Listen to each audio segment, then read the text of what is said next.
साथियों, पद्मश्री अवार्ड मिलना एक बहुत बड़ी उपलब्धि होता है और पद्मश्री उसको दिया जाता है जिसने इस देश के लिए कुछ ऐसे काम किए होते हैं जो कि अभूतपूर्व होते हैं। और एक अगर पद्मश्री अवार्ड का विजेता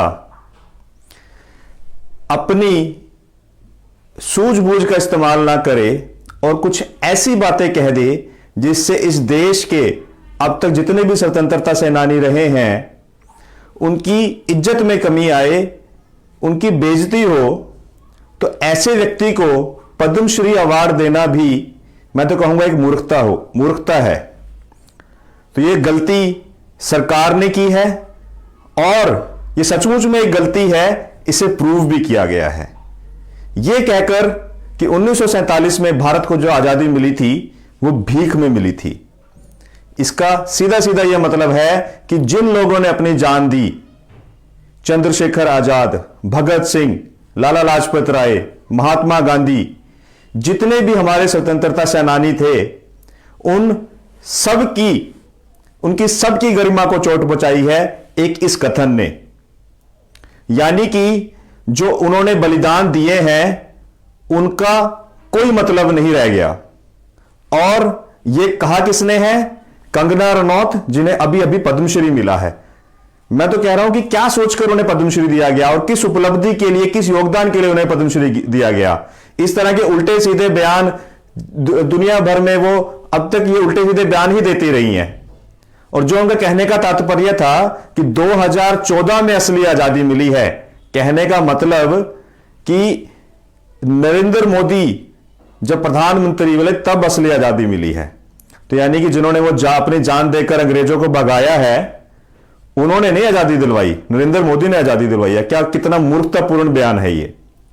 और हां, कंगना रनौत जी को मैं एक चीज कहना चाहूंगा कि उनकी बात ना 0.1% तो बिल्कुल सही है। और वो कैसे है? माफी वीर सावरकर, उनको आजादी जरूर किसी की भीख से मिली है, क्योंकि उन्होंने पत्र पर पत्र लिखकर, चिट्ठी पर चिट्ठी लिखकर, माफीनामे लिखकर अपनी आजादी पाई है। और आजादी पाने के बाद सैलरी भी पाई है। और जितने भी हमारे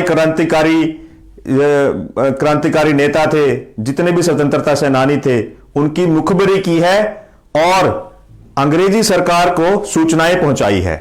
तो हां, आपका कथन सही है कि उन्होंने आजादी जरूर भीख में पाई है। तो गलत नहीं हो आप, सही हो इस मामले में। लेकिन जो आपने हमारे स्वतंत्रता सेनानियों का अपमान किया है, मैं आपको यह बात कहना चाहूंगा कि आपको देश से माफी मांगनी पड़ेगी। और सरकार को भी मैं एक बात कहना चाहता हूं कि उनका पद्मश्री अवार्ड वापस लिया जाए, ताकि देश में संदेश जाए कि देश को आजाद कराने वालों की जो बेइज्जती करेगा, जो उनका अपमान करेगा, उन्हें बख्शा नहीं जाएगा। और सभी देशवासियों से मैं ये चीज कहना चाहता हूं कि आप भी इस चीज का विरोध कीजिए, क्योंकि अगर आपने विरोध नहीं किया तो ये चीजें बढ़ती जाएंगी और जो हमारा देश तानाशाही की तरफ जा रहा है वो चीज रुक नहीं पाएगी और आपके बच्चे बिल्कुल आवाज नहीं उठा पाएंगे, क्योंकि अगर आप नहीं उठाओगे तो उनकी भी कभी हिम्मत नहीं बनेगी। तो ये पीढ़ी नहीं तो अगली पीढ़ी, जो गुलामी हमने 1947 में छोड़ी है, वो गुलामी दोबारा शुरू हो जाएगी। और कंगना रनौत जी, मैं एक बात कहना चाहता हूं कि 2014 में भारत ने आजादी नहीं पाई, भारत ने एक्चुअल में गुलामी पाई है। एक सरकार की स्कीम बता दीजिए, एक बड़ा फैसला ऐसा बता दीजिए जिससे देश का हित हुआ है।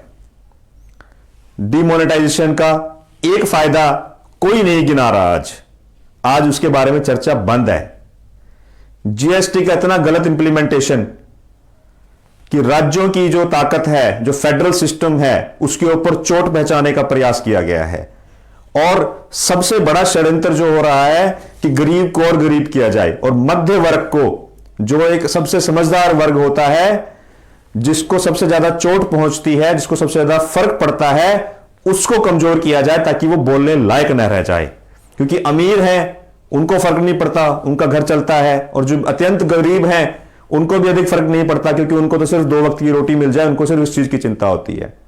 तो सरकार को पता है और इतिहास भी रहा है कि अगर किसी सरकार को लंबे समय तक राज करना है तो देश के मध्य वर्ग की रीढ़ तोड़ दी जाए।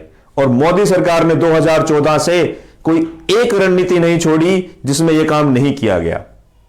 डीमोनेटाइजेशन से भी मध्य वर्ग पर हमला हुआ, जीएसटी के इंप्लीमेंटेशन से भी इतनी नौकरियां गई, इतने बिजनेसेस खराब हुए, और जितनी भी अब तक नीतियां लाई गई हैं उसमें सब यही हो रहा है। प्राइवेटाइजेशन जो हो रहा है, इसमें नौकरियां खत्म करते जा रहे हैं, पेंशन खत्म कर दी। यानी एक एक निर्णय जो है मोदी सरकार ऐसा ले रही है कि जो मध्य वर्ग है वो कमजोर हो, ताकि आवाज उठाने लायक ना रह जाए और वो भी गरीब बन जाए, ताकि वो भी सिर्फ 2 वक्त की रोटी मिलने को ही तरक्की समझे, विकास समझे।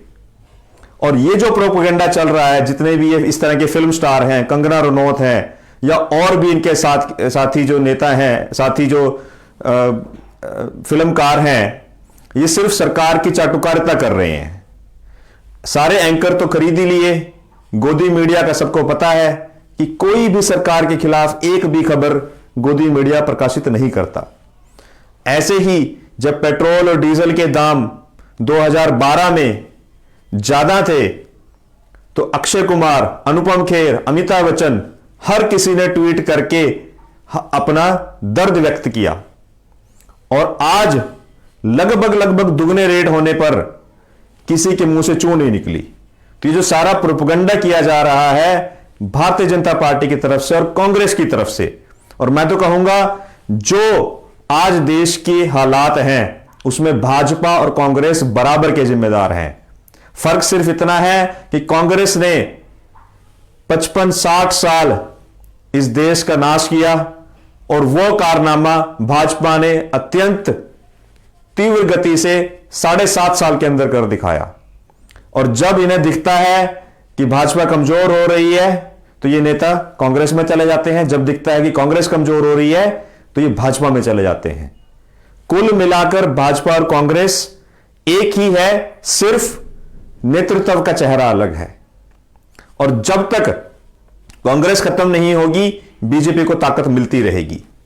तो सभी देशवासियों से अपील है कि भाजपा और कांग्रेस इनका असली चेहरा समझें और जो सही में जो आज की तारीख में ये क्रांतिकारी जब तक आप नहीं बनोगे तब तक ये देश है, ये लोग उसको गुलाम बनाकर छोड़ेंगे।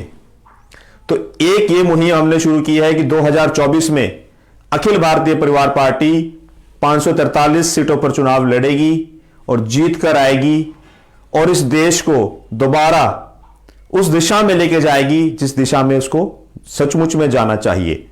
और अगर सरकार ने कंगना रनौत से पद्मश्री वापस नहीं लिया और उनसे माफी मांगने को नहीं कहा स्वतंत्रता सेनानियों से और देश की जनता से, तो 2024 में अखिल भारतीय परिवार पार्टी की बनने वाली सरकार कंगना रनौत से यह पद्मश्री वापस लेगी।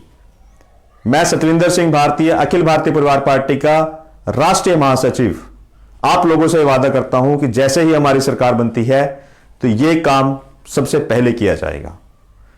धन्यवाद। जय हिंद, जय भारत।